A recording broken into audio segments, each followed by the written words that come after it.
Hello, I'm Denise Phillips and welcome to Northwood United Synagogue. I'm a professional chef and cookery writer. This year, Purim is a little bit different because it's a leap year, and this year we're going to be celebrating Adar Sheni on Motzi Shabbos, 23rd of March. The name Purim means lots and refers to the time when Haman chose the date, 13th of Adar, to massacre the Jews of Persia. Like so many of our Jewish festivals, we like to relive it with food and symbolism, and it's a wonderful, tasty way to connect the spiritual with the physical. Great example is our Purim challah, where the braids are extra long, connecting and symbolically to the ropes that were used on the gallows for Haman. Our Jewish krachlach, our Jewish ravioli, where the filling is hidden, it's symbolically where God's name is not mentioned in the entire Megillah. Esther, our heroine of the story, means hidden as well, and it all refers to the time when God had special miracles planned, so that we know that his name is behind us and we increase our faith.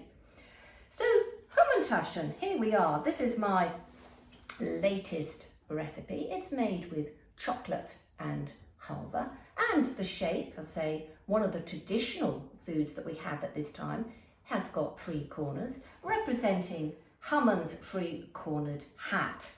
And again, the filling is hidden, and inside mine is halva and tahini. And I'm going to show you step by step how to make it.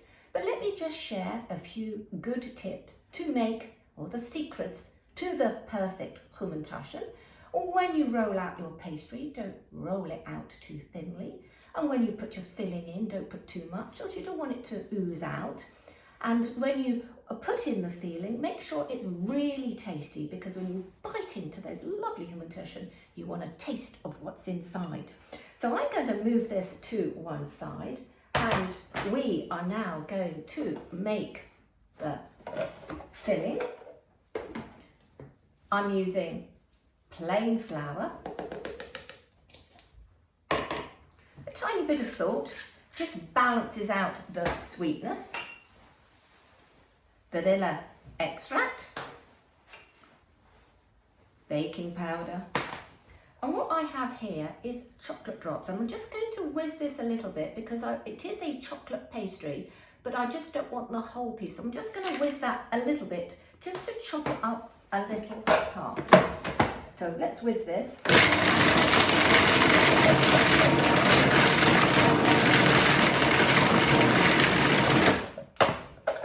So it's not completely a powder, so we've got lovely chunky bits in our pastry. Now adding, this is sugar, I'm adding golden caster sugar. And here we have, and this is tahini, and I'm going to add this. It does have a wonderful texture to the pastry, so adding that lovely tahini. It does take 2 eggs, so this is 1 egg. Just going to add the second egg. Just a little tip about cracking eggs, just to make sure that you get all the egg white out your egg. So when you tap it, your 2 thumbs, just tap that a little bit more. And bring the egg up to a height, and look how much egg white is coming out. Obviously, just check it's okay, but it's a good tip there. Otherwise, a lot of the egg white is then thrown away because it's still in the shell. So in there it goes. And those are all the ingredients. We're now going to give that a mix together.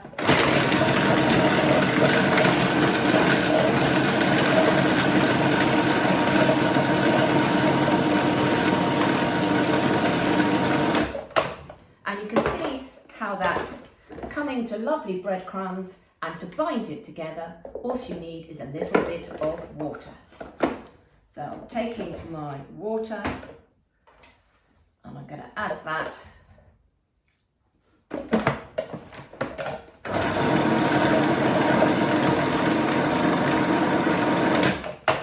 And and that now binds this together.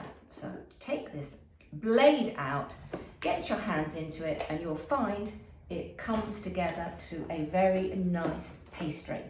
So let's just take this out, and then the trick of it all, just remember, you want it to roll out really easily, is let the pastry rest.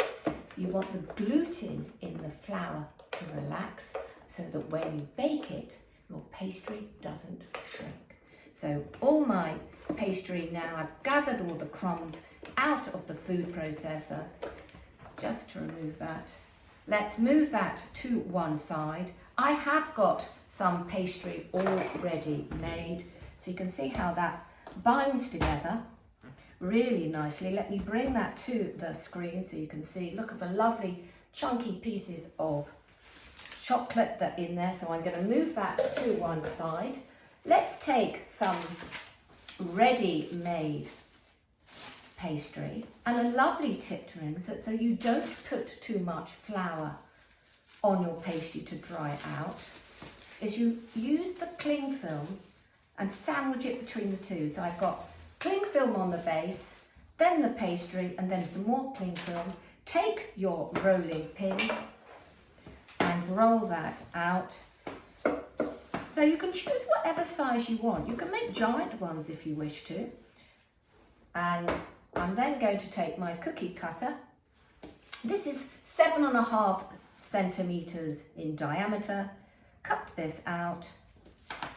There we go. And I'm now going to transfer this to a tray lined with parchment paper. And then we're going to get the filling together. So I'm just going to cut out a few more. And then you can squash the pastry together and re-roll and re-roll. So I've got my pastry there. I will re-roll that later. Now let's talk about the filling. The filling here is, and I've got here, is halva and tahini.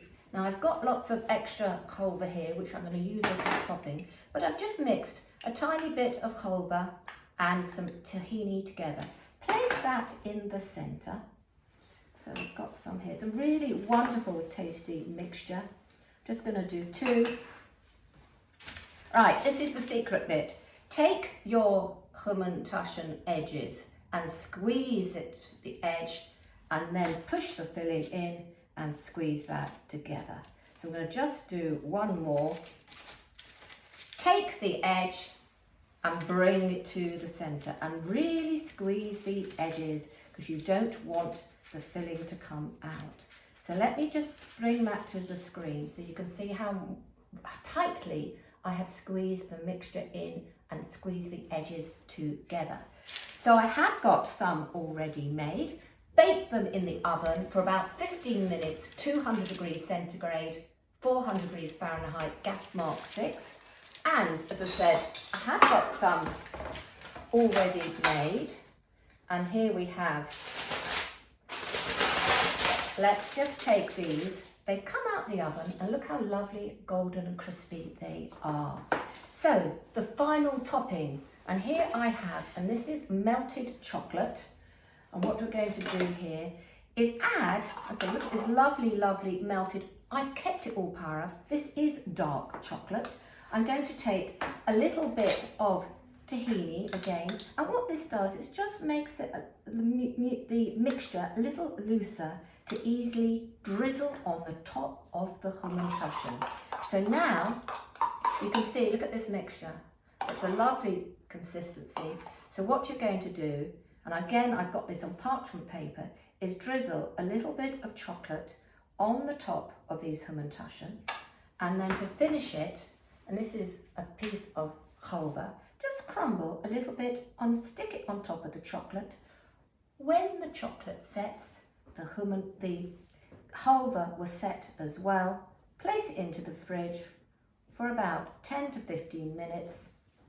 And here we have, as I said, my ready-made halva and chocolate Hamantaschen. So I'm now going to pass you over to Rabbi Shia Green. Have a fabulous Purim. Best dishes, Denise. Thank you.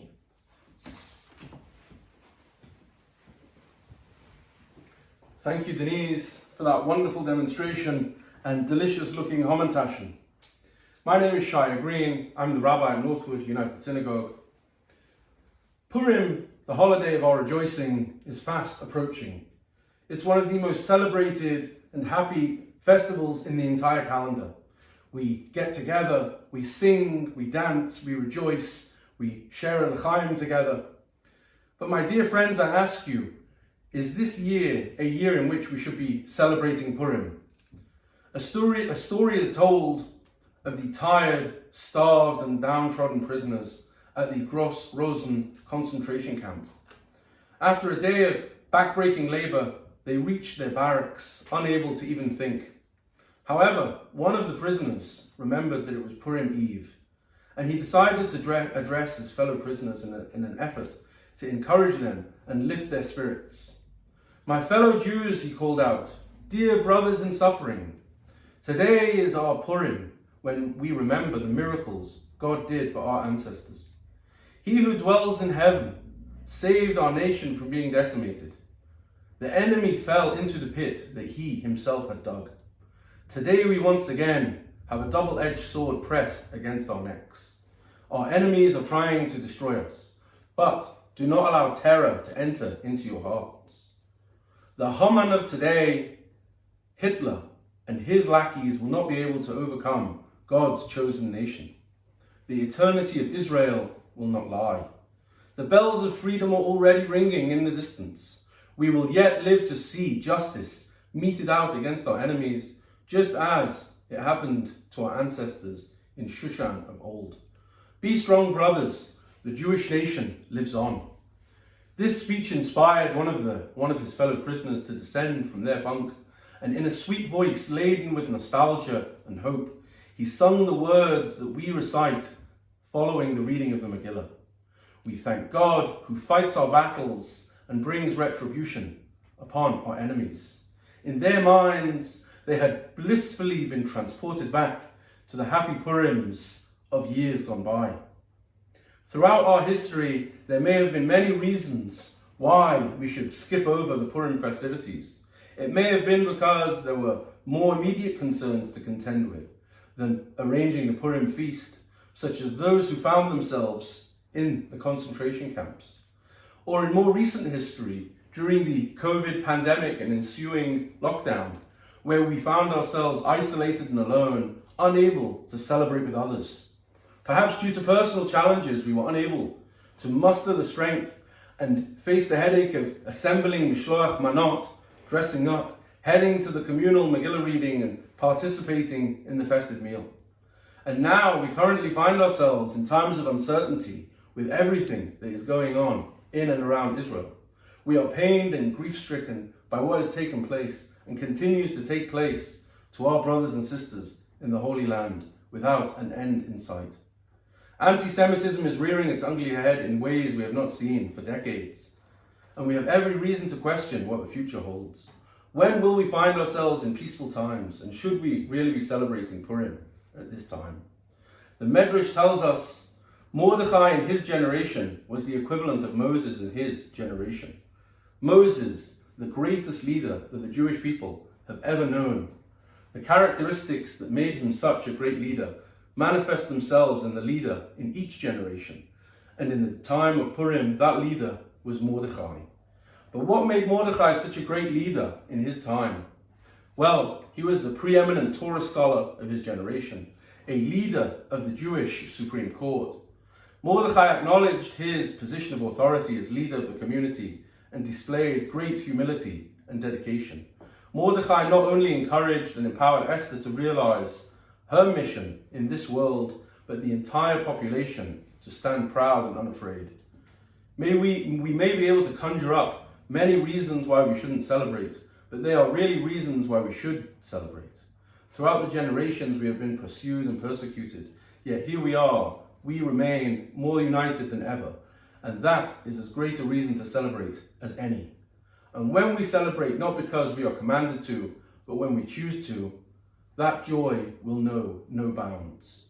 May all possible reasons not to celebrate become nullified, and may our unbridled joy and celebrations this Purim lead to the ultimate victory for Israel and the Jewish people.